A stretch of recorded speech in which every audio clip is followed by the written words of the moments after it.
শুরুতেই হাদির মৃত্যু প্রসঙ্গ। ইনকিলাব মঞ্চের মুখপাত্র শরীফ ওসমান হাদির মৃত্যুর ঘটনায় বিক্ষোভে উত্তাল সারা দেশ। এই মুহূর্তে রাজধানীর শাহবাগে আছেন সহকর্মী মনির হোসেন। সরাসরি যাচ্ছি তার কাছে। মনির,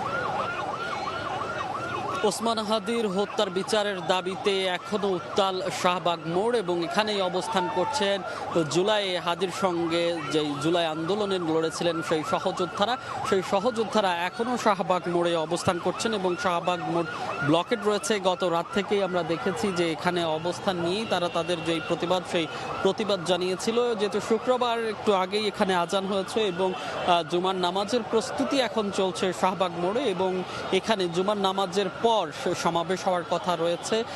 আমরা যতটুকু জানতে পেরেছি এই দুপুর 2:30 নাগাদ এখানকার যে সেই সমাবেশ শুরু হবে এবং এখান থেকেই তারা আসলে যেটি বলছিলেন যে আধিপত্যবাদের বিরুদ্ধে কথা বলেছিলেন, কণ্ঠস্বর উচ্চ করেছিলেন ওসমান হাদি। সেই কণ্ঠস্বর ওসমান হাদির কণ্ঠ থামিয়ে দিলেও যে যারা এখনো বেঁচে আছেন কিংবা জুলাই যোদ্ধারা এখনো আছেন তারা সেই আন্দোলন চালিয়ে যাবেন। ওসমান হাদির যেই অসম্পূর্ণ আন্দোলন সেটি তারা সম্পূর্ণ করবেন এবং সেই সঙ্গে তারা এখান থেকে বলছিলেন যে ওসমান হাদির হত্যার সঙ্গে যারা জড়িত সেই মূল আসামি ভারতে পালিয়ে রয়েছে, সেই আসামিকে ভারত থেকে ফিরিয়ে এনে অতি সত্বর বিচারের আওতায় আনতে হবে এবং তার সঙ্গে জড়িত যারা আছেন তাদেরও বিচারের আওতায় আনতে হবে। সেই সঙ্গে এই যে নিরাপত্তা ব্যবস্থা সেটির ব্যর্থতার দায় স্বীকার করে স্বরাষ্ট্র উপদেষ্টা এবং আইন উপদেষ্টার পদত্যাগও দাবি করেছেন কেউ এবং আন্দোলনকারীরা আসলে যেটি বলছেন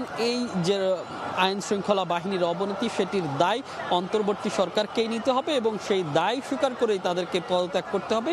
শুধু পদত্যাগ করলেই হবে না, যেই সরকারের যে বিচার ব্যবস্থা সেই বিচার ব্যবস্থার তাদেরকে এনে সেই বিচার আওতায় আনতে হবে। সেই সঙ্গে আমরা আসলে যেটি দেখেছি গতকাল রাত 9:45 সিঙ্গাপুর জেনারেল হাসপাতাল থেকে যখন ওসমান হাদির মৃত্যুর খবর আসে তারপর থেকেই আসলে এই বিক্ষোভ শুরু হয় এবং যে ক্ষোভ সেটি প্রকাশ করতে দেখা যায়। তারপরেই আমরা দেখেছি প্রধান উপদেষ্টা থেকে শুরু করে সকল উপদেষ্টা শোক প্রকাশ করেছেন এবং একদিনের রাষ্ট্রীয় শোক ঘোষণা করা হয়েছে আগামীকাল শনিবার।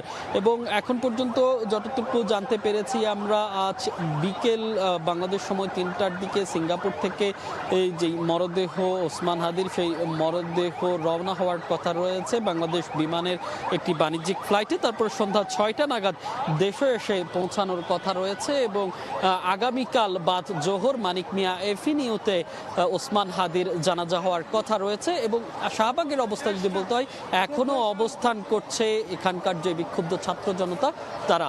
তো এই ছিল শাহবাগ থেকে এখনকার মতো আমার কাছে সব শেষ। ইনকিলাব মঞ্চের মুখপাত্র শরীফ ওসমান হাদির মৃত্যুর ঘটনায় বিক্ষোভে উত্তাল সারা দেশ। সেই খবর জানাতে রাজধানীর শাহবাগ থেকে আমাদের সঙ্গে যুক্ত হয়েছিলেন সহকর্মী মনির হোসেন।